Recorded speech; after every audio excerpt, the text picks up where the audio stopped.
The gods have always walked among mortals in the DC universe, their power reshaping reality with every breath, their choices determining the fate of billions.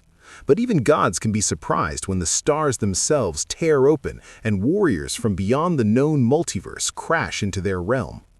On Themyscira, where the Amazons have trained for millennia in the art of honorable combat, where Hippolyta's daughters have stood as the last bastion between humanity and chaos, the impossible was about to collide with the immortal.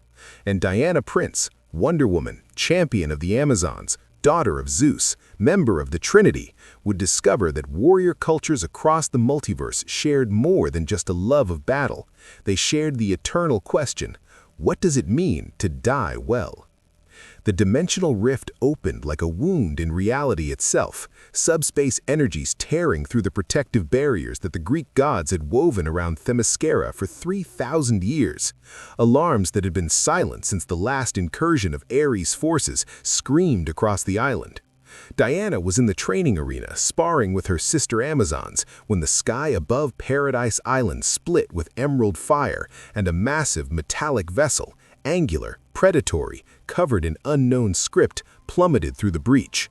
The ship's warp nacelles were dying, plasma venting from hull breaches, and it was on a collision course with the western cliffs. Diana didn't hesitate. She launched skyward, golden lasso at her hip, bracelets gleaming in the Mediterranean sun. The vessel was enormous, easily 300 feet of aggressive architecture that spoke of a civilization built for war. She could see figures moving behind viewports, humanoid but clearly not human. The ship's trajectory would take it directly into the Temple of Athena. Diana intercepted it at 5,000 feet, her hands finding purchase on superheated hull plating that would have vaporized a normal person. Her muscles, blessed by the gods, trained by the greatest warriors in history, strained as she arrested the vessel's descent. The momentum was incredible, the weight astronomical, but Diana of Themyscira had once held up the watchtower when its orbit decayed. She could hold this. She guided the dying warship down to the beach, away from the temples and homes of her sisters. The vessel hit sand with enough force to send a plume of dust half a mile high. Diana landed gracefully beside it, already assessing threats. The ship's hull was breaching, atmosphere venting. Through the ruptures she could see movement, large figures, humanoid, wearing armor that looked ceremonial and practical simultaneously. Then the hatch blew outward with explosive force, and they emerged. They were warriors. Diana recognized that immediately in the way they moved, the way they held their weapons, curved blades that looked like they could decapitate a bull in one stroke. 7 of them, all massive by human standards, standing between 6 and 7 feet tall. Their skin was dark, their foreheads ridged with prominent bone structures, their eyes fierce and assessing. The leader, Diana could tell by the ornate sash and the way the others deferred, stepped forward. He was the largest, his armor decorated with symbols that spoke of rank and valor. In his hand, he held his blade with the casual confidence of someone who had killed with it many times. "Kapla!" he barked, his voice like grinding stones. Then, seeing Diana's incomprehension, he switched to heavily accented English, the universal translator in his communicator, working overtime to interpret this dimension's languages. "I am Chancellor Martok of the Klingon High Council. We are warriors of the Empire, and we have been displaced." His eyes swept the beach, taking in the Amazons who had rushed to surround the crash site, all armed, all ready. "This is a warrior society. I can see it in your stance, your weapons, your eyes. Good. We have much to discuss with your leader." Diana stepped forward, her bearing royal, her presence commanding. She had negotiated with gods, kings, and cosmic entities. She would not be intimidated by warriors from beyond her reality. "I am Diana, Princess of Themyscira, champion of the Amazons. You have crashed on Paradise Island, home of the Amazon warriors. Your ship breached our protective barriers. Explain how you came to be here, and explain quickly. My patience for those who threaten my home is limited." Martok's eyes narrowed, then widened with something approaching respect. He barked what might have been a laugh. "A princess who speaks like a warrior and moves like a battle master. Your reputation precedes you across dimensions, Diana of Themyscira, or should I say, Wonder Woman. The Universal Translator had clearly been picking up Earth broadcasts before their arrival. We were testing a new cloaking configuration in high warp when our chief engineer made an error. The subspace field collapsed inward, and we found ourselves here, in a universe where the laws of physics are suggestions and beings of impossible power walk as casually as mortals. Queen Hippolyta arrived, flanked by her honor guard, her expression carefully neutral but her hand resting on her sword. Diana, explain these aliens. Warriors, Mother, Diana said, not taking her eyes off Martok. From a place called the Klingon Empire. Their culture values honor through combat, glory through battle. They are far from home. She addressed Martok directly. Your vessel is damaged beyond immediate repair. You will need time to assess what can be salvaged. The Amazons offer sanctuary while you determine your path forward. But understand this, Chancellor. Themyscira has stood for 3 millennia because we do not tolerate threats. We are warriors, yes, but we fight to protect, not to conquer. If your empire's philosophy differs, we will have problems. Martok studied her for a long moment, then drove his bat'leth into the sand. Not a threat, but a gesture of temporary peace. The Klingon Empire conquers those too weak to defend themselves. You, Princess, are clearly not weak, and warriors who can crash a warship with their bare hands deserve respect. He glanced at his council members, who nodded in agreement. We accept your sanctuary, but know this, Klingons, we do not hide or cower. We will earn our keep. When threats come to your island, we will stand beside you. This is the warrior's way. Diana's communicator, disguised as a bracelet, vibrated. Batman's voice, clipped and urgent. Diana, satellite detected an energy signature near Themyscira 30 seconds ago. Unknown origin, massive power output. Status. Handled, Batman, Diana replied, still watching the Klingons. We have visitors. Alien warriors from another dimension. I'm bringing them to the watchtower for assessment once their injuries are stabilized. Aliens? Diana, you can't just... They're warriors, Bruce. Honorable ones, unless I've badly misread them. They'll need help getting home, and we'll need to understand how they got here. The breach that brought them could bring others. She saw Martok's warriors tending to an injured council member, their movements efficient and caring despite their fierce appearance. I'll explain everything, but right now, I'm extending Amazon hospitality. Diana is out. If you want to see more characters enter different universes, hit that subscribe button and drop the name of a character and the universe you'd want to see them in down in the comments below. Hope shines brightest in the darkest night. The Klingons worked efficiently, pulling their wounded from the vessel, setting up a perimeter with the disciplined precision of career soldiers. Diana watched with growing interest. These were not mindless brutes or conquering tyrants. They were professional warriors with a code, however different from her own. Martok approached her again, this time without his blade drawn. Your mother leads with wisdom, your people fight with skill, and you carry yourself like someone who has faced armies and won, Martok said.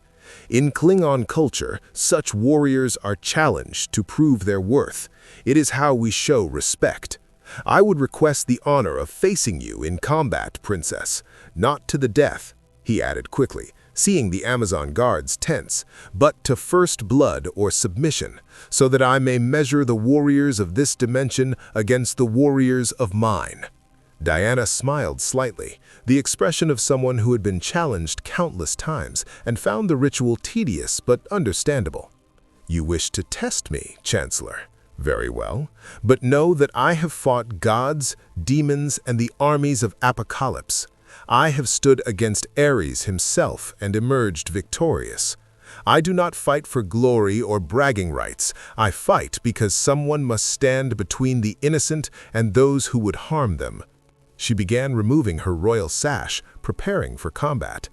But if it is respect through battle you seek, then let us see what Klingon honor looks like when it meets Amazon's strength. The Amazons formed a circle on the beach, a traditional combat arena. Martok selected his bat'leth, the curved blade humming as he tested its weight. Diana drew her sword, the God Killer, though she would not tell him that, and settled into a combat stance that was 3,000 years of Amazon training distilled into perfect balance. They circled each other, warrior assessing warrior. Then Martok attacked with surprising speed for his size, the bat'leth whirling in a complex pattern designed to overwhelm and disarm. Diana met each strike with precisely calculated parries, her sword work flawless. She could see his technique, aggressive, powerful, designed for quick kills against equals or overwhelming lesser opponents. It was effective. Against a human, even a trained one, he would be lethal. Against an Amazon princess blessed by the gods, it was merely impressive. Diana waited for her opening, let him commit to an overhead strike, then flowed around it with speed that made her appear to teleport. Her sword kissed his shoulder, drawing a thin line of purple blood. First blood. The fight was over by Amazon and apparently by Klingon standards. Martok froze, looked at his shoulder, then threw back his head and laughed, a booming sound of genuine delight. Kapla, you honor me with your skill, princess. I did not even see that strike coming. You move like, what do your people call it, like lightning given form. He bowed, the gesture awkward but sincere. The Klingon High Council recognizes Diana of Themyscira as a warrior without equal in this dimension. We are honored to accept your sanctuary. But even as the Amazons cheered and the Klingons pounded their chests in approval, Diana felt the subtle shift in reality that meant she was being watched.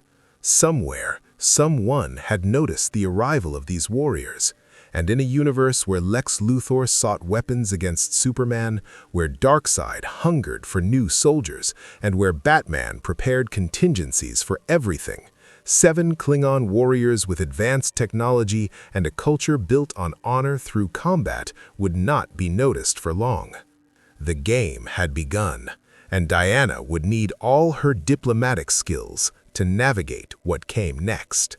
The watchtower orbited Earth in geosynchronous silence, its observation windows offering a view of the planet that never failed to remind the Justice League why they fought.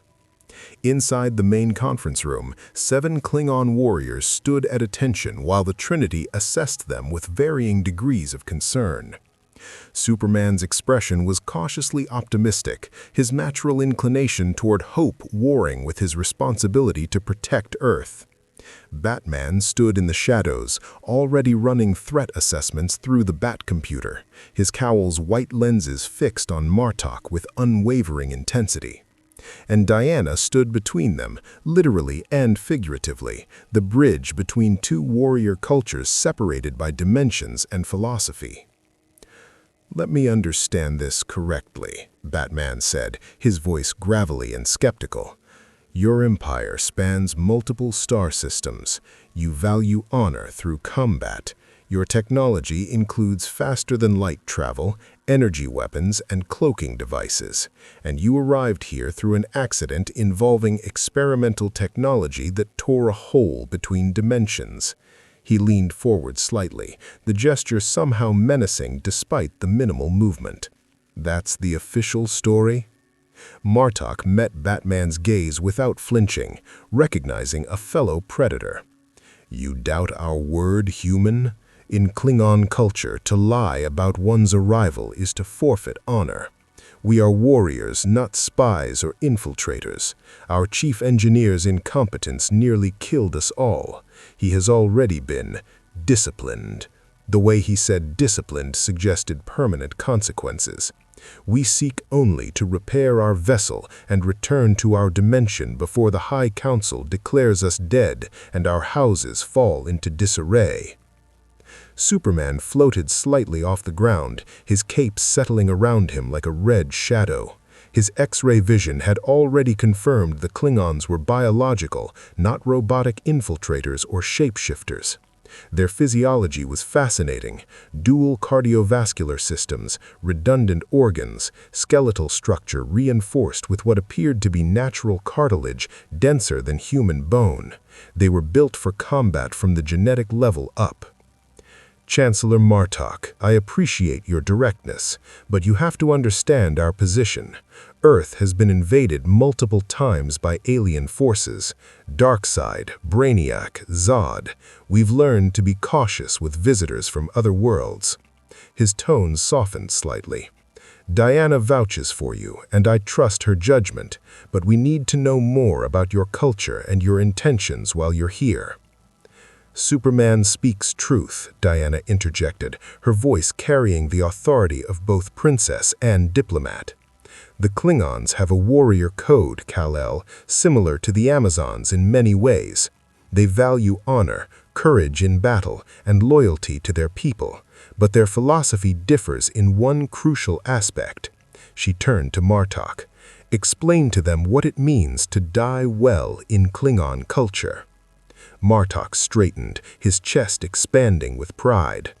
To die in battle is the greatest honor a Klingon can achieve. We do not fear death. We seek it, when the time is right, in glorious combat against worthy opponents. Those who die in their sleep, of age or sickness, are pitied. Their spirits wander, Greethor, dishonored and forgotten. But those who fall facing impossible odds, who give their lives protecting what matters, who die with blade in hand and enemies at their feet, they go to Stovokor, where Kalish the Unforgettable himself greets them. His eyes gleamed with fervor. This is why we fight, not for conquest alone, but for the glory that comes from testing oneself against the universe and refusing to surrender. Batman's expression didn't change behind the cowl, but Diana could see the micro-adjustment in his posture. He was recalculating. A death cult with starships. Wonderful. Not a death cult, Bruce, Diana corrected firmly. A warrior culture that has elevated combat to a spiritual practice. The Klingons are not suicidal. They seek worthy challenges, not meaningless death. There is honor in their philosophy, even if it differs from ours. She looked at Martok. But Chancellor, you must understand that on Earth we fight to preserve life. The Justice League exists to protect the innocent, to prevent death when possible. We do not seek glory through battle. We fight because we must, and we try to ensure everyone, hero and villain alike, survives to face justice.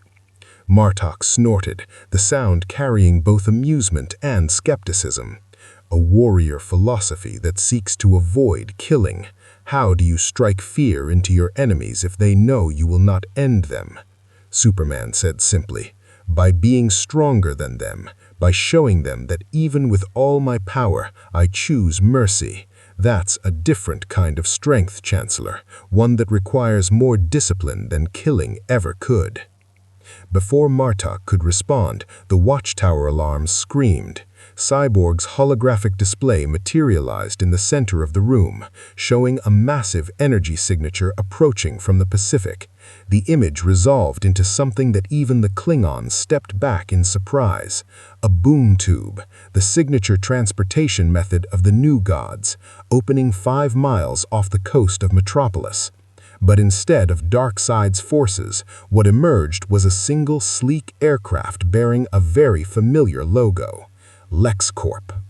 Batman's hands were already moving across his gauntlet controls.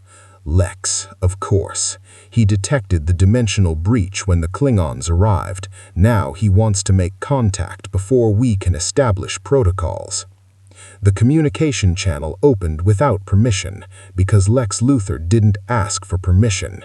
His face appeared on screen, handsome, perfectly composed, smiling with the confidence of someone who held all the cards. Superman, Batman, Wonder Woman, and our guests from beyond the stars. How fortuitous that we're all gathered in one place. His eyes fixed on Martok with unconcealed interest. Chancellor Martok of the Klingon High Council, Your universal translator broadcasts on frequencies that my satellites picked up quite easily.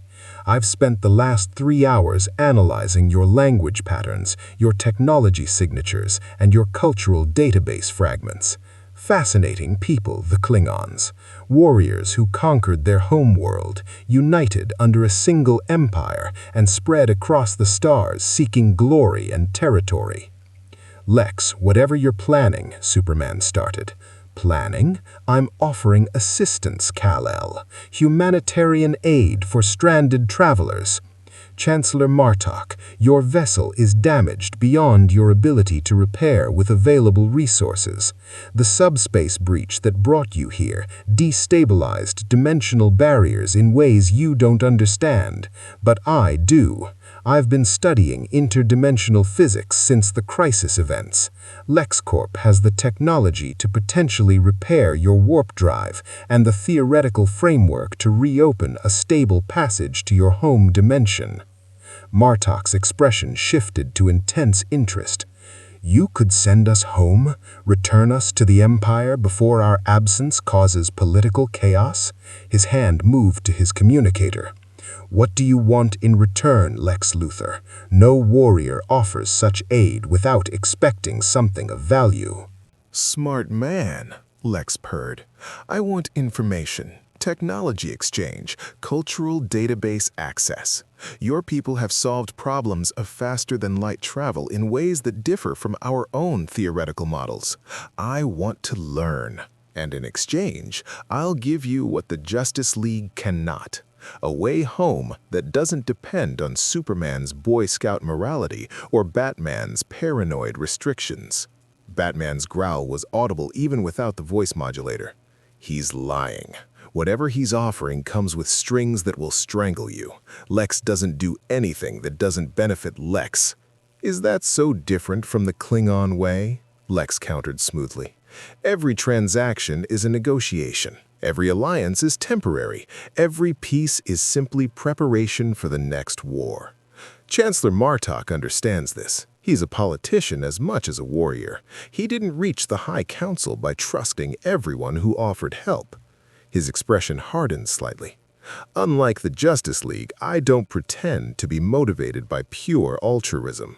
I want Earth to be strong enough to defend itself against alien threats without depending on Superman. Your technology, studied and adapted, could help humanity stand on its own feet. That's my goal. That's my offer. Diana could see the calculation in Martok's eyes. He was considering it, weighing options, thinking like a chancellor rather than a warrior. She stepped forward, her voice cutting through the tension. Chancellor, before you make any agreements, you should know who you're dealing with. Lex Luthor is one of the most brilliant minds on Earth, yes. He's also a man who has repeatedly tried to kill Superman simply because he cannot tolerate the existence of beings more powerful than himself. He's built weapons, created monsters, manipulated governments, and caused countless deaths in pursuit of his vendetta against alien life. She met Lex's gaze through the screen. He would study your technology, yes, but then he would use it to create weapons, to threaten, to control. Slander, Wonder Woman. I'm a businessman and philanthropist. If I've occasionally conflicted with Superman, it's because I question whether Earth should depend on the whims of an alien being for its survival. Is that really so unreasonable? Martok listened to this exchange with growing understanding. Ah, I see now. You two are enemies, warrior and strategist locked in eternal conflict. This is known to us. In the Empire, great houses often oppose each other while nominally serving the same cause. He looked between Superman and Lex with something approaching approval. Both of you make valid points. The Klingon Empire was built by those who refused to bow to stronger powers. We understand Luthor's philosophy, but we also understand that betrayal of allies is the greatest dishonor. Superman's strength, tempered by mercy, is not weakness. It is the mark of a true warrior who has nothing left to prove. The other council members murmured agreement, and Diana felt a surge of respect for these warriors. They grasped complex political dynamics quickly, categorizing the conflict between Lex and Superman in terms they understood. Lex's expression tightened almost imperceptibly. "So you'll refuse my offer? Chain yourselves to the Justice League's timetable and moral constraints?" "I'm disappointed, Chancellor. I thought Klingons valued pragmatism." "We value honor above all," Martok replied firmly. "And there is no honor in allying with those who betray their own people. You speak of strength, Luthor, but you are weak. You fear Superman not because he threatens humanity, but because he makes you feel inadequate. This is the weakness of ego, not the strength of conviction." The communication channel cut abruptly, Lex's face disappearing. Batman allowed himself a microscopic smile. "Wow, that's probably the first time anyone's called Lex weak to his face and lived to tell about it." "We have made an enemy," Martok said matter-of-factly. "Men like Luthor do not accept such insults without response. We have made an enemy." "You made the right enemy," Diana assured him. "Lex would have used you regardless. At least now you know where he stands." She looked at Batman. "We need to accelerate the timetable for getting them home. Every hour they're here, they're targets for Lex, Amanda Waller, or worse."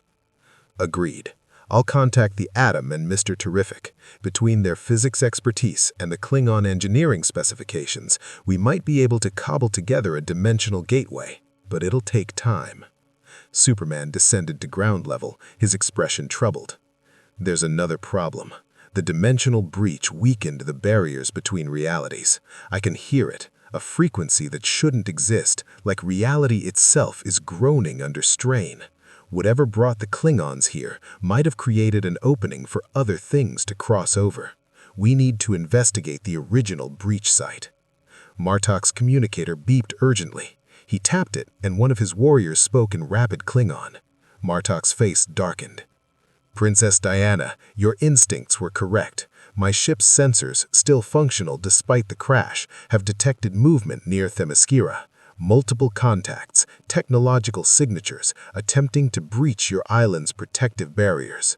They are using the dimensional weak point we created to force entry." Batman was already moving toward the teleporter. "How many?" 17 signatures, military-grade technology, human design but using theoretical science that should not yet exist in this world. "Lex," Superman said grimly. "He didn't waste any time. He's going after the Klingon ship directly, probably trying to salvage technology before we can stop him." Diana's eyes flashed with barely controlled fury. "Nobody threatens Themyscira. Not Ares, not Circe, and certainly not Lex. He's violated Amazon's sovereignty. This is an act of war." She looked at Martok. "Chancellor, your people are warriors. Will you fight beside us to defend the island that gave you sanctuary?" Martok grinned, the expression feral and delighted. "Princess, you have asked the one question that has a single answer in all Klingon philosophy. Qapla', today is a good day to defend new allies." He turned to his council. "Prepare for battle. We fight alongside the Amazons. Glory awaits." The Watchtower's teleporter hummed to life, preparing to send them back to Themyscira. But as they moved toward it, Diana felt the weight of what was coming. Lex had made his move, and he wouldn't have done so unless he was confident of success. Whatever forces he'd sent to her home, they would be prepared for Amazon warriors and Klingon honor guards. What Lex hadn't counted on was Wonder Woman being angry enough to forget mercy. Themyscira burned, not with fire, but with the cold blue light of energy weapons that had no business existing on Earth for another 50 years. Diana materialized from the Watchtower teleporter to find her home under siege by mechanized soldiers. Not quite robots, not quite powered armor, but something in between. LexCorp's logo gleamed on their chest plates, and they moved with military precision through the olive groves toward the crashed Klingon vessel. Her Amazons were holding them back with arrows and swords, but the invaders had energy shields that deflected most conventional attacks. Blood already stained the beach sand. Amazon blood. Diana didn't announce herself. She simply flew into the nearest formation of LexCorp soldiers at supersonic speed, her fists finding weak points in their armor with 3,000 years of combat experience guiding each strike. Helmets crumpled, servos sparked and died, bodies flew backward like rag dolls. She was fury incarnate, a goddess of war defending her sacred ground, and for a moment, just a moment, she understood why the Klingons sang songs about glorious battle, because this felt righteous. Superman landed beside her more gently, his heat vision slicing through energy shields like tissue paper. Diana, non-lethal, these are human mercenaries inside the suits, not drones. Then they chose poorly, Diana snarled, but she pulled her punches just enough. Unconscious was acceptable, dead was too far, but the line between them was thinner than she liked to admit when her home was violated. Batman emerged from the shadows near the Klingon vessel, already analyzing the mercenary attack patterns. They're targeting the ship's technology, specifically the warp core and the universal translator database. Lex wants the science. He threw a batarang that released an electromagnetic pulse, shutting down 3 suits simultaneously. But this is a distraction. He wouldn't risk this much for technology he could steal more subtly. Martok and his warriors charged from the palace, batleths singing through the air. Where Superman restrained himself and Diana held back just enough, the Klingons showed no such mercy. Energy shields meant nothing to blades swung with enough force to shear through reinforced metal. The first mercenary who faced Martok learned that lesson when his shield flickered and failed under the batleft's edge, and the Chancellor's blade found his shoulder, deep enough to disable, carefully angled to avoid arteries.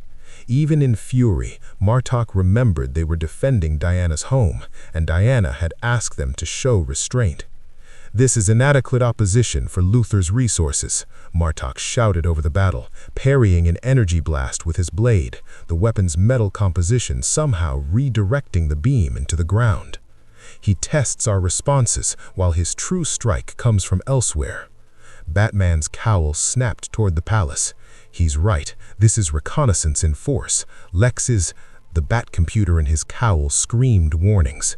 "Diana, the Temple of Hephaestus, multiple teleport signatures inside." Diana's blood went cold. The Temple of Hephaestus housed weapons, not Amazon training swords, but the god-forged artifacts from the Age of Heroes. Blades that could cut atoms, shields that had deflected the Omega Sanction, armor worn by champions who fought the Titans themselves. If Lex got his hands on those. She didn't run, she flew, breaking the sound barrier twice before she crashed through the temple entrance. Inside, she found what she dreaded, a second team of LexCorp operatives, these wearing different suits, sleeker, clearly designed for stealth rather than combat. They were using advanced scanning equipment on the weapons cache, and one of them was already reaching for the sword of Athena, a blade that could cut through Superman's skin if wielded with sufficient intent. "Step away from that weapon," Diana commanded, her voice echoing with divine authority that made the temple stones themselves hum in resonance. The leader turned, and through his helmet's faceplate, she saw eyes she recognized. Steve Trevor. Or rather, someone wearing Steve's face, a shapeshifter probably, everyman or one of Lex's other metahuman assets. The cruelty in those familiar features made her stomach turn. "Hello, Princess," not Steve said with Steve's voice, the violation of it intentional and calculated. "Lex sends regards. He knew you'd defend the ship. That's why we're here, taking what actually matters. God-killer weapons that make your little island's mystical defenses look like children's toys." Diana's hand moved to her lasso. "Last warning, leave now or I will forget my commitment to mercy." "Will you?" Not Steve smiled. "Because I've been studying you, Diana. Luthor has files on all of you, personality profiles, pressure points, and yours is responsibility, the burden of being perfect, of always choosing the moral high ground even when it costs you." He hefted the sword of Athena, its blade gleaming with impossible sharpness. So here's your choice. Stop us from taking these weapons or save your Amazons on the beach, because while we've been talking, the real attack just started. Through the temple walls, Diana heard it, the distinctive whine of energy weapons powering up to lethal levels. Lex had given the beach forces new orders. The restraint was over. Now they were shooting to kill. Diana moved faster than thought, her fist connecting with Not Steve's jaw, hard enough to shatter the shapeshifter's concentration. The disguise melted away, revealing Everyman's true face twisted in pain. Diana grabbed the sword of Athena before it hit the ground, then turned to the other operatives.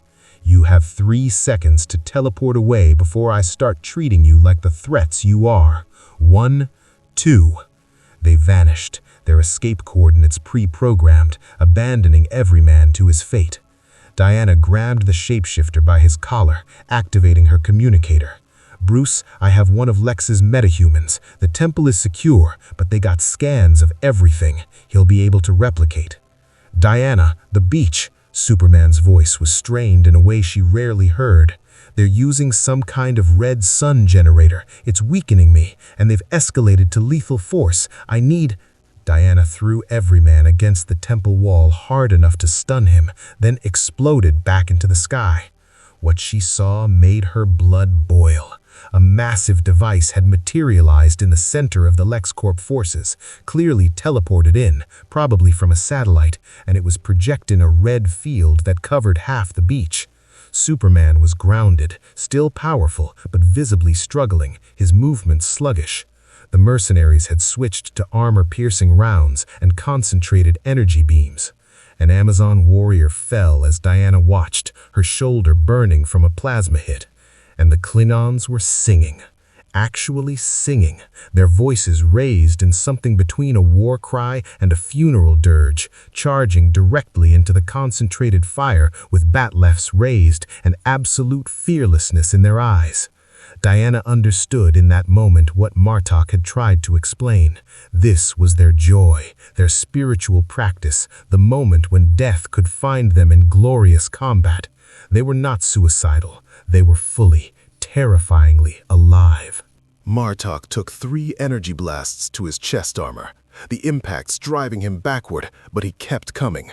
His batleth found a mercenary's rifle and sheared through it like paper. Today, we prove Klingon honor to this new dimension. Today, we show these cowards what it means to face warriors who do not fear death. Kapla! Batman emerged from behind the red sun generator, planting explosive charges with surgical precision. Diana, on my mark, destroy that generator. Superman's not the only one affected. The field is interfering with your divine essence too. You're operating at maybe 60%. Diana felt it now that he mentioned it, the weight of mortality pressing against her godhood, making her muscles burn in ways they hadn't since her training days. Lex had done his homework. The red sun radiation didn't just affect Kryptonians, it dampened any power derived from solar or divine sources. He'd weaponized the science against all of them. Mark! Batman's voice cracked like a whip. Diana didn't throw the sword of Athena. That would have been sacrilege, using a god weapon as a projectile. Instead, she flew directly at the generator, the blade leading, her entire body behind the strike. The sword was forged to cut through divine protections, to pierce the armor of immortals. A human-made energy device stood no chance. The blade passed through the generator's core like it was smoke, and the machine died with an electromagnetic scream that shattered every piece of electronic equipment within 50 yards. The red sun field collapsed. Superman's color returned, his strength flooding back instantly.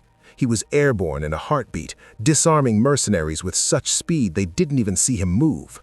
Within seconds, every LexCorp soldier on the beach was unconscious or disarmed, their weapons crushed into scrap metal. But the damage was done. 5 Amazons were wounded, none critically thanks to Superman's intervention, but wounded nonetheless. The Messira's sacred ground had been violated, God-forged weapons had been scanned and catalogued, and Lex Luthor, wherever he was, had gotten exactly what he came for. Data. Information. the means to replicate divine technology with human science. Martok stood among the wreckage, his armor scorched, his chest heaving, a savage grin on his face. That was glorious, to face impossible odds, to stand beside warriors of honor, to emerge victorious against those who would use cowardice and trickery. He looked at Diana with newfound respect. Princess, I understand now why the gods chose you as their champion. You fight with a warrior's heart, but a leader's wisdom. You could have killed every one of these invaders, but you chose restraint. That is a strength few Klingons achieve. Diana cleaned the sword of Athena on a fallen mercenary's cape, her expression grim. Strength means nothing if it's used without wisdom, Chancellor. Today we won the battle, but Lex won the war. He has the data he needs. He'll build weapons based on God-forged designs. He'll find ways to counter divine power, Kryptonian abilities, and probably Klingon technology too. She sheathed the sword, her jaw tight. We saved lives today, but we may have doomed more tomorrow. Superman landed beside her, his cape singed, but his expression determined. Then we stop him tomorrow. Today, we protected your home and our allies. That's what matters. Is it? Diana looked at the wounded Amazons being carried to the healing chambers. Sometimes I wonder if our commitment to mercy is exploited by men like Lex. He knew we wouldn't kill his mercenaries. He counted on it, used it against us. Then he doesn't understand us at all, that man said, emerging from the shadows. Mercy isn't weakness, Diana. It's the line between heroes and villains. The moment we start killing because it's more efficient, we become what we fight against.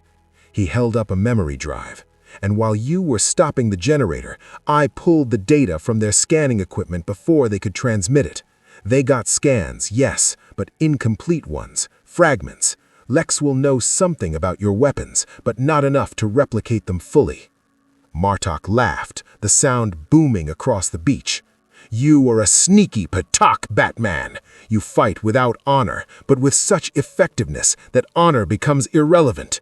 This is the mark of a true strategist. He thumped Batman on the shoulder hard enough for the Dark Knight to grunt. In the Empire, you would be a great spy master. I'll take that as a compliment, Batman said dryly. But Diana's communicator chimed with a priority alert, Cyborg's voice urgent and confused. Diana, we've got a problem, a big one. The dimensional breach the Klingons created, it's not closing, it's growing, and something's trying to come through from the other side. Multiple somethings. The energy signatures are... Their reading is Klingon, but also not, like a corruption of the life signs.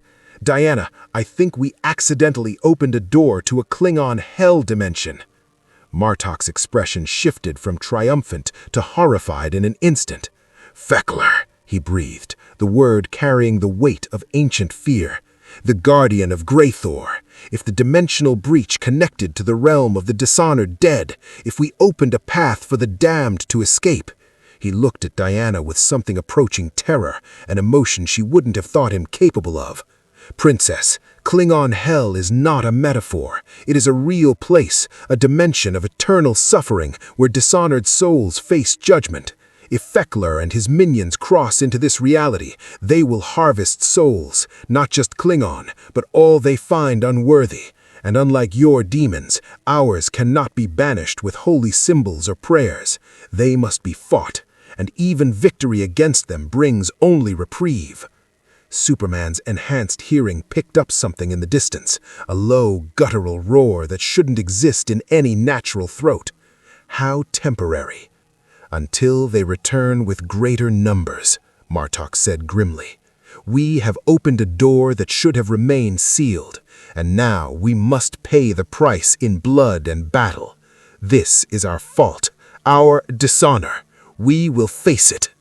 Diana looked at the gathering storm clouds, unnatural, green-tinged, flickering with lightning that screamed rather than thundered. She thought of her mother's words, true warriors protect others from the consequences of their own mistakes, and she thought of the Klingon philosophy of seeking glorious death. Both ideas merged into a single terrible understanding. No, Diana said firmly. "We face it together. That's what allies do." The dimensional breach tore wider above Themyscira, reality itself screaming as the barrier between worlds collapsed. What emerged made even the battle-hardened Amazons take involuntary steps backward. They were Klingon in shape, bipedal, ridged foreheads, powerful builds, but wrong in every other way. Their skin was corpse gray, their eyes burned with green hellfire, and their armor was fused to their flesh as if they'd been wearing it when they died and couldn't remove it in the afterlife.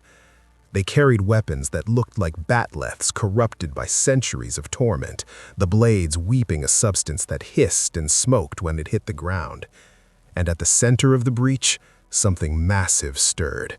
A figure easily 15 feet tall, covered in black armor decorated with the bones of warriors, wielding a massive glaive that radiated cold so intense frost formed on the beach sand. Fekler, the guardian of Greythor, had come to collect what he believed was rightfully his, the Klingon warriors who had escaped death through dimensional accident. Martok's voice was steady despite the fear Diana could see in his eyes.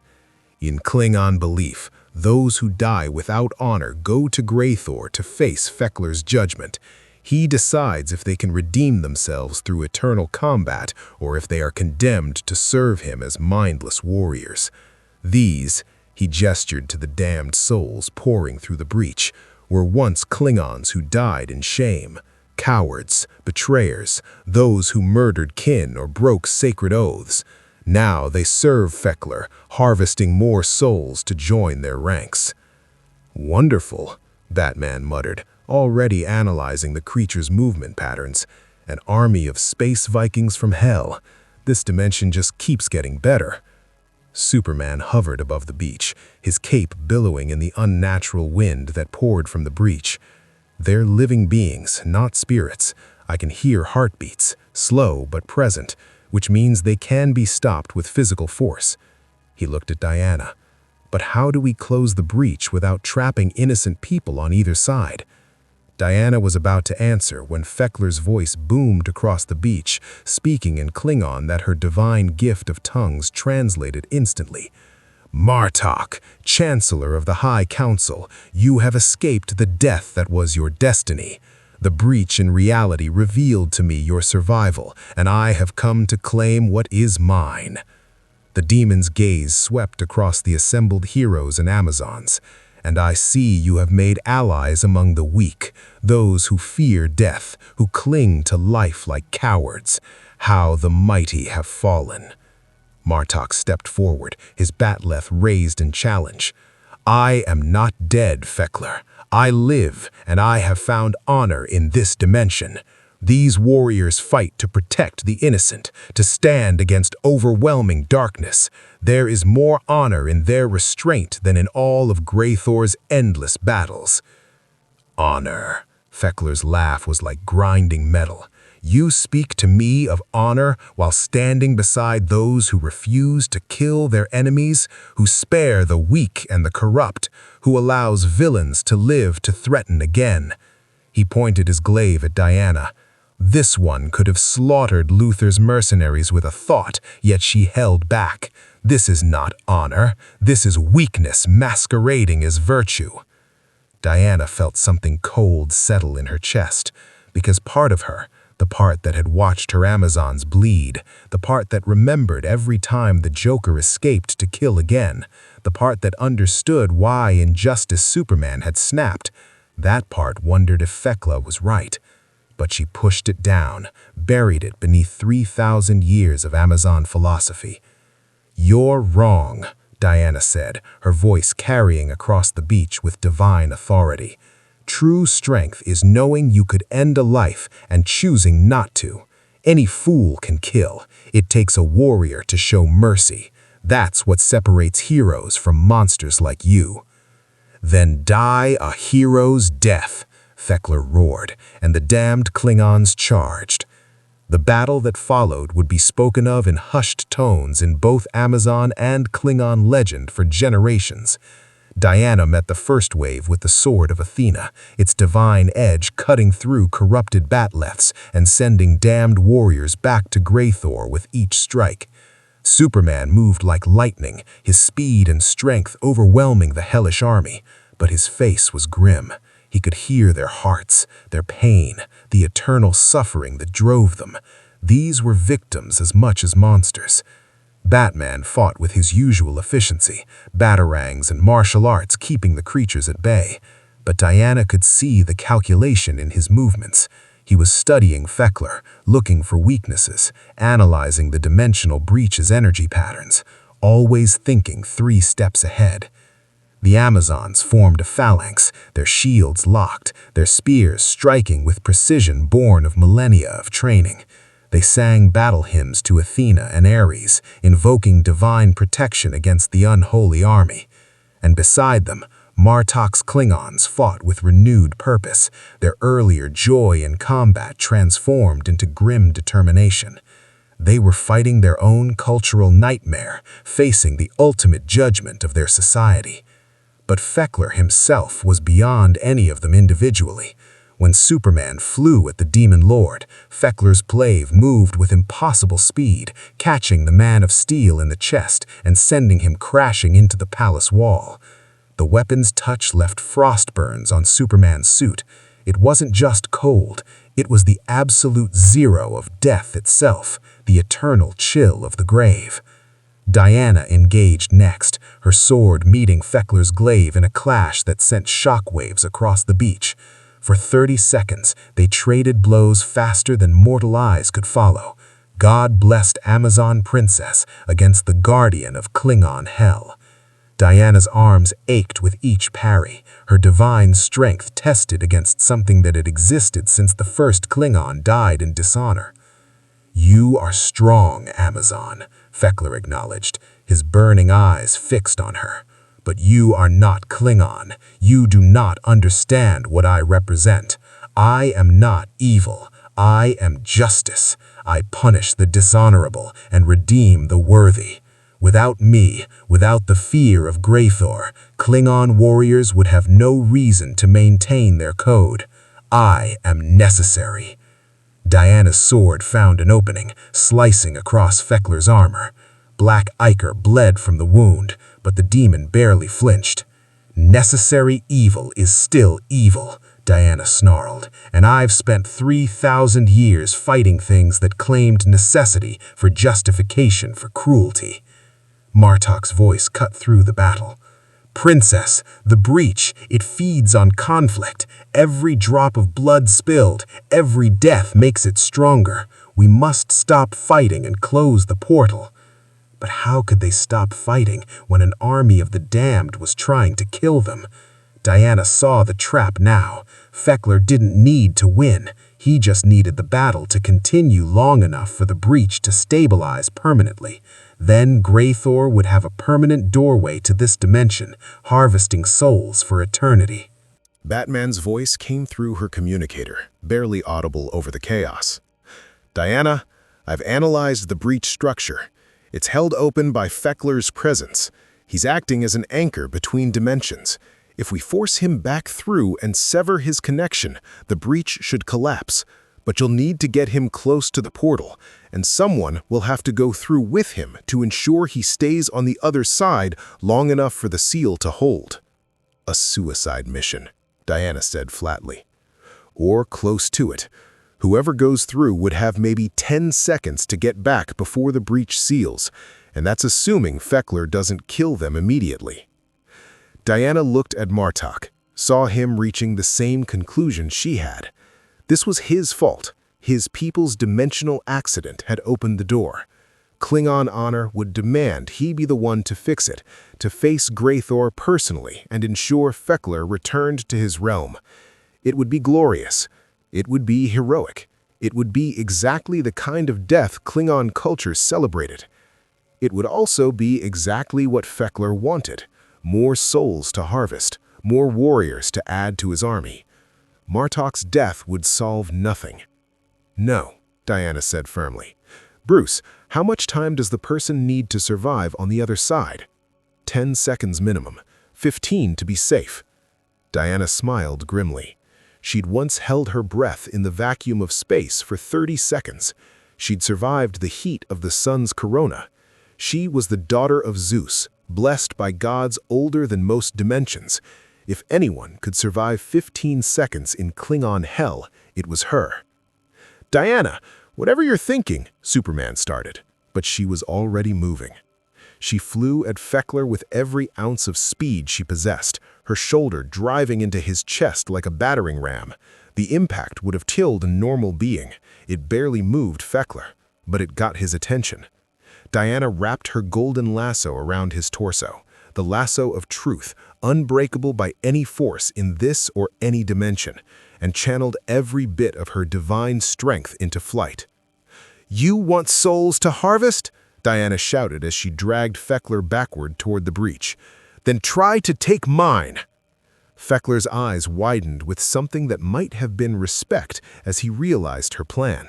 He dug his heels into the beach, his strength matching hers, the two of them locked in a test of raw power. But Diana had one advantage. She was fighting for people she loved. Fekler was just doing his job. Purpose beats duty, every time. With a final surge of strength that made her muscles scream, Diana hurled Fekler through the dimensional breach, and then, still holding the lasso, she let herself be pulled through after him. The transition was agony. Reality bent wrong around her, dimensional barriers scraping across her soul like knives. And then she was in Graythor, and it was worse than she'd imagined. The sky was the color of old blood. The ground was made of bones that cried out when stepped on. The air itself was thick with despair and rage, and the accumulated suffering of thousands of years of dishonored dead. Fekler rose to his feet, his home dimension giving him renewed strength. Around them, millions of damned souls watched with hungry eyes. "You are brave, Amazon. Foolish, but brave. You think you can survive here long enough for your friends to seal the breach? You think your divine blessing protects you in a realm that exists outside your god's authority?" Diana planted her feet, her sword raised, her lasso still binding Fekler. "I think I can hold you here for 15 seconds. That's all I need." Behind her, through the shrinking breach, she could see Batman working frantically with Cyborg and Martok, using a combination of Klingon technology and Earth science to force the dimensional walls to seal. 10 seconds. She needed to give them 10 seconds. Fekler lunged, his glaive seeking her heart. Diana parried, riposted, parried again. The damned souls were closing in, reaching for her with hands that could steal warmth and hope with a touch. 5 seconds. Her arms were tiring, the atmosphere of Graythor sapping her strength faster than she'd anticipated. "Your gods cannot hear you here," Fekler roared. "Your father, Zeus, has no power in Graythor. You are alone." "I'm never alone," Diana gasped, blocking another strike. 8 seconds. Behind her, she heard the breach beginning to collapse, the dimensional walls grinding closed. 10 seconds. The breach was almost sealed. Diana could feel the lasso beginning to fade as the dimensional barrier cut through it. She released Fekler, turned, and ran for the closing portal with everything she had left. The damned souls grabbed at her, their touch burning cold against her skin. Fekler's glaive whistled through the air toward her back. And then Superman's hand shot through the closing breach, grabbed her wrist, and pulled with Kryptonian strength amplified by desperation. Diana felt reality twist around her one final time as she was yanked back through. And then she was on Themyscira's beach, gasping for air that tasted like life and hope instead of despair. The breach sealed with a sound like a thunder crack, the dimensional walls slamming shut. On the other side, Fekler's roar of fury was cut off mid-scream. The damned Klingon warriors collapsed into dust, their connection to Graythor severed. Within seconds, there was no evidence they'd ever existed, except for the scorched sand and wounded warriors. Martok knelt beside Diana, his expression a complex mixture of awe and shame. "You went to Graythor for us. You faced our hell to save my people from our own mistake. Princess, there are no words in Klingon adequate to express such a debt of honor." Diana sat up slowly, every muscle protesting. "Then don't try to express it in words. Show me. Show me that warrior cultures can learn from each other, that honor doesn't require seeking death, that mercy isn't weakness." She looked at him intently. "Can you do that, Chancellor? Can you take that lesson back to your empire?" Martok was quiet for a long moment, then nodded slowly. "I will try. It goes against everything our culture has taught for centuries, but I have seen Amazon warriors fight with honor without seeking glory through death. I have seen Superman spare enemies who deserved execution. I have seen you walk into hell itself, not for glory, but because it was necessary." He stood, offering her her hand. "These lessons are harder to learn than any combat technique, but perhaps that is the point. Perhaps the hardest battles are the ones we fight against our nature." Batman approached, his cape torn and his cowl damaged, but his expression as unreadable as ever. "The dimensional breach is sealed, but unstable. We need to get the Klingons home within the next 24 hours, or the walls between realities could collapse again, and next time we might not be to close them." "Then we have our timeline," Diana said, accepting Martok's hand and pulling herself to her feet. "Bruce, can you and the science team create a stable gateway? With the Klingon ship's remaining technology and our resources? Maybe. It'll take all of us working together. League, Amazons, and the High Council's engineers. No secrets, full cooperation." He looked at Martok. "Can your people share their technology freely, knowing we might use it for purposes you don't agree with?" Martok smiled slightly. "Can your people accept knowledge from warriors you still half suspect are barbarians?" He extended his hand to Batman. "It seems we must all practice trust today. Very well, let us forge this alliance properly, not through battle, but through shared purpose. A very un-Klingon concept. I find I do not hate it as much as I expected." Superman landed beside them, his suit still showing frost burns from Thekler's weapon. "We stopped Thekler, but we've still got other problems. Lex has data on Themysciran weapons. He knows the Klingons are here, and he's not just going to let them leave without trying something else." As if summoned by the mention of his name, every communicator on the beach chimed simultaneously.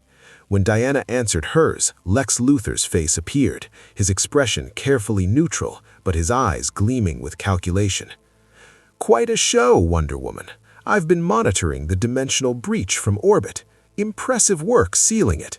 But you realize what this means, don't you? The barriers between dimensions are fundamentally unstable now.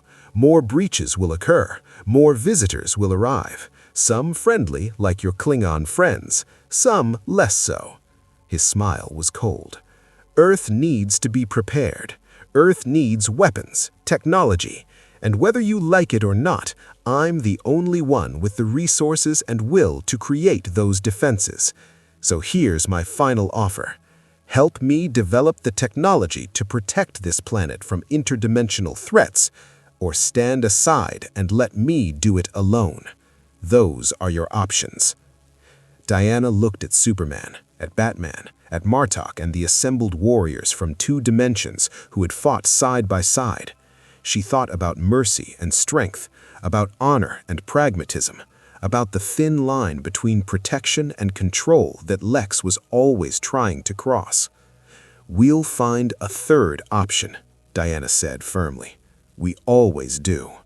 The next 18 hours transformed the beach of Themyscira into something unprecedented.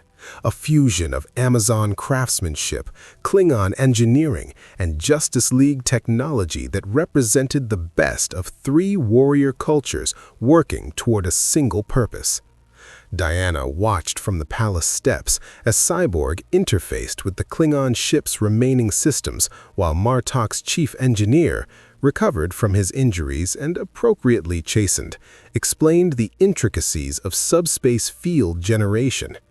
Batman and the Atom worked alongside them, translating alien science into terms Earth technology could replicate. It was a collaboration on a scale she'd rarely witnessed, born from necessity and mutual respect earned through battle. But overhead, in geosynchronous orbit, LexCorp's satellites watched everything, recording, analyzing, waiting. Superman floated down beside Diana, his cape settling around him like a red shadow. You know Lex won't let them leave without trying something. He's been too quiet since his last transmission. That's when he's most dangerous, when you can't see what he's planning. I know, Diana said quietly, but what choice do we have? We can't keep the Klingons here. Every hour they remain risks another dimensional breach, and next time it might not be Feckler. It could be something worse, something even we can't fight. She looked at him, seeing the weight of similar decisions in his eyes. Do you ever wonder if we're doing the right thing, showing restraint when our enemies have none? Superman was quiet for a moment, his gaze distant. Every day, especially after what happened in the Injustice timeline, seeing what I could become if I stopped believing in humanity's capacity for good. But then I remember something my father told me. Jonathan Kent, not Jor-El. He smiled slightly. He said that anyone can be cruel when they have power. The real test is whether you can be kind. That's the harder path.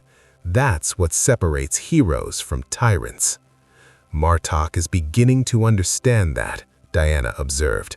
The Klingon Chancellor was working alongside her Amazons, showing them Klingon combat techniques while learning Amazon philosophy. The cultural exchange was awkward but genuine, warriors speaking a language that transcended dimensions. But his empire won't. When he returns and tells them about our methods, about mercy and restraint, they'll see it as weakness. He might lose his position on the High Council. Then he'll have to decide what matters more, his position or his honor. Real honor, not the kind that requires you to seek death to prove your worth. Batman's voice crackled through their communicators. We've got movement. LexCorp transport approaching from the east, escorted by... What the hell are those? His tone sharpened. Diana, those energy signatures read as Kryptonian. Lex has deployed suits powered by kryptonite fusion cores. He's coming in force. Diana's jaw tightened. Of course, Lex wouldn't risk a confrontation. He'd use proxies, metahumans, mercenaries, anyone he could hire or coerce. And kryptonite-powered armor meant Superman would be compromised in any engagement. It was classic Luthor. Eliminate your greatest threat through preparation and resources rather than confrontation. How many? Superman asked, already rising into the air, despite knowing the kryptonite would weaken him. Fall back, Kal-El. You can't fight effectively while being poisoned. Bruce, Cyborg, and I will handle this. Diana, Superman started to protest. That's an order from your teammate and friend. You're compromised. Admit it and adapt. Her tone softened slightly. I need you at full strength in case this is a diversion for something worse. Trust me. Superman hesitated, then nodded and retreated to the palace, putting distance between himself and the kryptonite radiation. She knew it cost him, surrendering the field, appearing weak, letting others fight his battles. But that was leadership, knowing when to step back. Batman emerged from the tree line, already deploying countermeasures. The kryptonite suits are automated, not piloted. Lex learned from the last encounter. No human operators means we can use lethal force without moral complications. How considerate of him, Diana said dryly, drawing her sword. Let's see how his robots handle Amazon steel and Kryptonian engineering. The battle was brief and brutal. The kryptonite suits were formidable, each one powerful enough to threaten mid-tier metahumans, equipped with energy weapons and reinforced armor that could withstand substantial punishment. But they were fighting against Wonder Woman at full capacity, and Diana had 3,000 years of experience dismantling threats designed to kill gods. Her sword found the weak points Batman identified: joints, power conduits, sensor arrays. Cyborg's sonic cannon disrupted their targeting systems, while his motherbox technology interfaced with their programming, turning 3 suits against their companions. Batman moved through the chaos like a dark ghost, planting explosive charges and EMP devices with surgical precision. Within 6 minutes, all 12 suits were disabled or destroyed, their kryptonite cores contained in lead-lined cases Batman had prepared. The beach was littered with sparking wreckage, but no one was hurt. Another victory for restraint and preparation over raw aggression. But as the last suit fell, Diana's communicator chimed with a priority signal, not from the Watchtower or the League, from Lex Luthor directly, his face appearing on her bracer's display. Impressive work, Wonder Woman, truly, though I expected nothing less from the Trinity. His expression was pleasant, almost congratulatory, which immediately set Diana on edge. But while you were busy with my automated forces, my real team accomplished their objective. Diana's blood went cold. What did you do? I retrieved what I needed from your temple during your battle with Fekler. You really should install better security around your god weapons, Diana. All that mystical protection means nothing when you're distracted by dimensional demons. Lex's smile widened. I now have complete scans of the Sword of Athena's molecular structure, detailed analysis of your bracelet's energy deflection properties, and comprehensive data on how divine artifacts interface with metahuman physiology. The Klingon technology was merely a bonus, interesting but crude compared to what the gods have achieved. Diana's felt rage building, but forced herself to remain calm. You can scan all you want, Lex. You can't replicate divine craftsmanship with human science. The gods don't forge weapons, they will them into existence. There's no assembly line for that. Perhaps not, Lex conceded, but I can understand the principles, the energy matrices, the way divine essence interacts with physical matter. And with that understanding, I can create approximations, human-made weapons that channel similar forces. It won't be perfect, but it'll be enough. Enough to defend Earth when the next dark side arrives. Enough to ensure humanity doesn't need to depend on aliens and gods for survival. Enough to threaten Superman, Diana said flatly. If necessary. Lex's expression hardened. I'm not the villain in this story, Diana. I'm the pragmatist who recognizes that Earth needs defenses you're too idealistic to create. What happens when Superman decides he knows better than humanity how we should live? What happens when the next crisis comes and you're not strong enough to stop it? Someone needs to prepare for those possibilities. That's always been my role. Batman's voice cut in, his tone cold. Your role is playing with forces you don't understand and endangering everyone in the process. Those dimensional breaches you're so concerned about, your experimental weapons testing in orbit, destabilized the barriers in the first place. You created the problem you're now claiming to solve. Lex's composure cracked slightly. Prove it. Already have. I've been analyzing the subspace distortions for the past 6 hours. The energy signatures match your satellite weapons testing from 3 months ago. You tore holes in reality and blamed it on the Klingons' arrival. Batman's voice carried absolute certainty. You're not protecting Earth, Lex. You're weaponizing it. And when this goes wrong, when your dimensional weapons tear a permanent hole to somewhere worse than Grethor, we'll all pay for your arrogance. Silence stretched across the communication channel. When Lex spoke again, his voice was tight with barely controlled anger. I can't prove any of that publicly, and even if I could, what would change? I'm already portrayed as the villain. People already assume I have ulterior motives, but they also know I get results. When the next invasion comes, when the next god decides humanity needs to be ruled for its own good, they'll be grateful for the weapons I've built, even if those weapons came from questionable research. "Is that what you tell yourself?" Diana asked quietly. "That the ends justify the means? That your fear of Superman justifies endangering entire dimensions? Lex, you're the smartest human I've ever met, but wisdom and intelligence aren't the same thing, and you have no wisdom at all."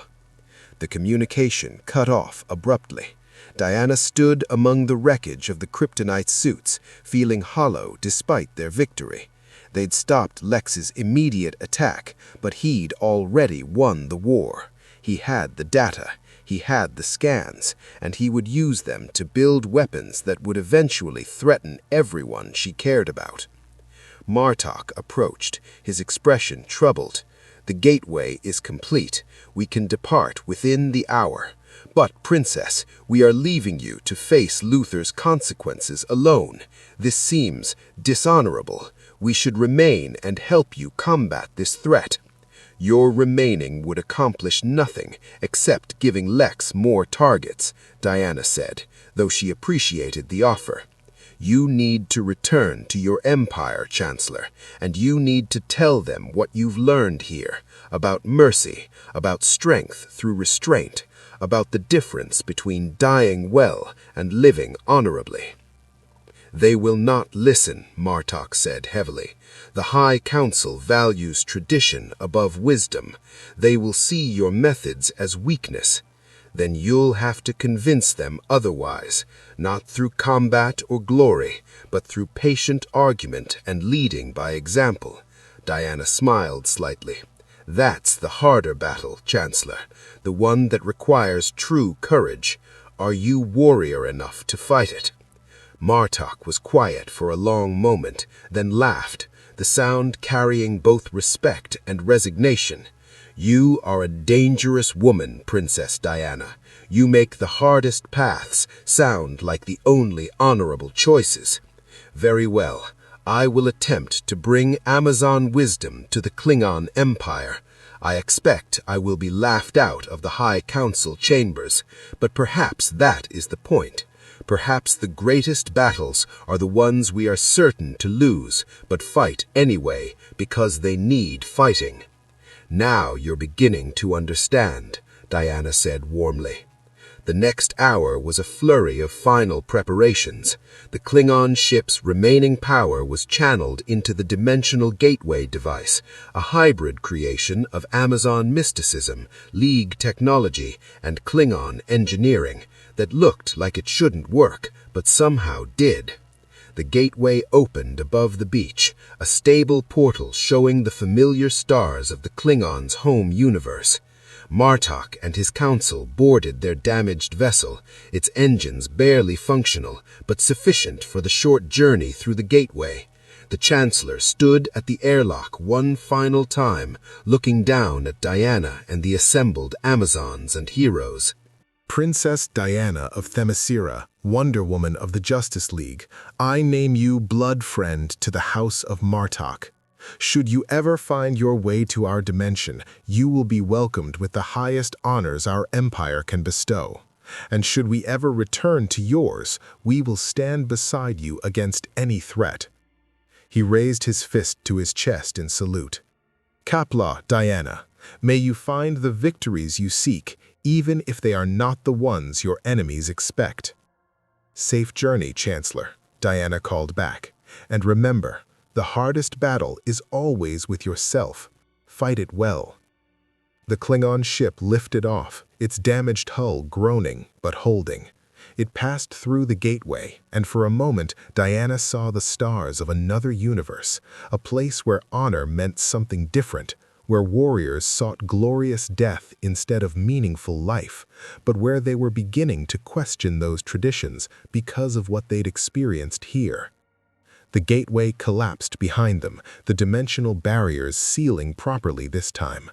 Batman's sensors confirmed it, stable, permanent, no residual breaches. The Klingons were home. The crisis was over. Except it wasn't, not really. Superman descended from the palace, his color fully restored now that the kryptonite was contained. Lex is going to use what he learned, probably within months. We need to prepare for— I know, Diana interrupted gently, but that's a problem for tomorrow.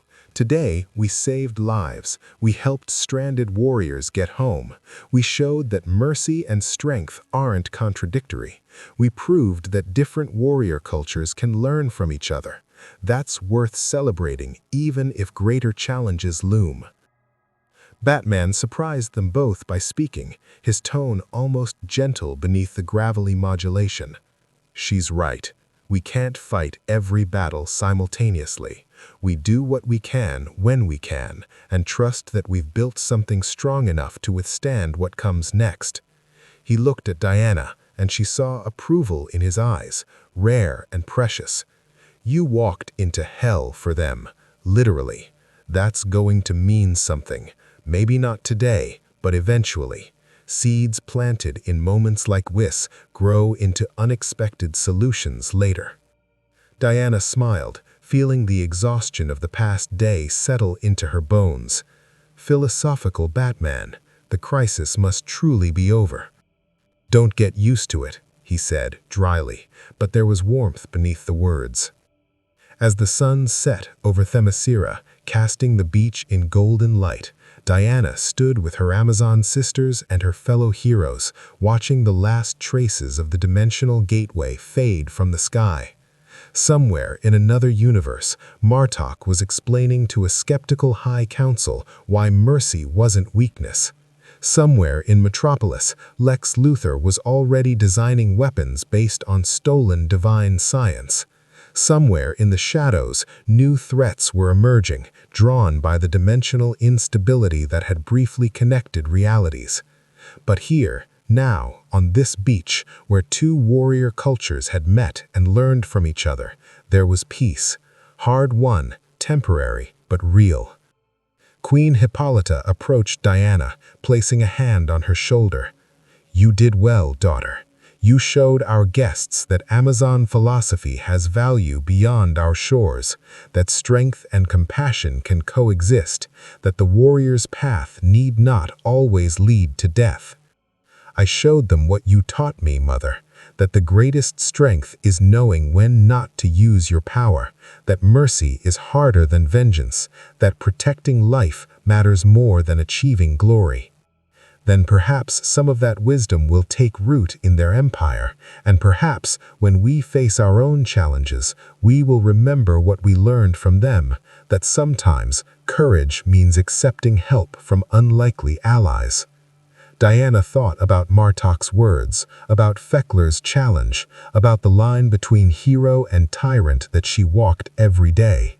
She thought about Superman's restraint despite godlike power, Batman's mercy despite witnessing endless cruelty, and her own choice to walk into hell rather than let others pay for mistakes that weren't theirs. This was what it meant to be a hero in a universe of gods and monsters. Not the absence of fear or doubt, but the choice to act with compassion despite both. Not seeking the glorious death of Klingon legend, but fighting for the messy, complicated, beautiful persistence of life. The stars began appearing above Themyscira, familiar constellations that marked this universe as home. And Diana knew that somewhere among those stars, in dimensions beyond counting, other warriors were making similar choices, struggling with the balance between strength and mercy, between honor and pragmatism, between the easy path and the right one. She had shown the Klingons another way was possible. Now she had to trust that the lesson would endure, even when she couldn't see the results. That was faith. That was hope. That was why even in the darkest moments, even when Lex built his weapons and new threats emerged and the weight of responsibility pressed down like a physical thing, she would keep fighting. Not for glory or recognition or the satisfaction of victory, but because someone had to stand between the innocent and those who would harm them. Because in the end, that was what heroes did. Not because it was easy or glorious or even particularly effective sometimes, but because it was necessary, because it was right.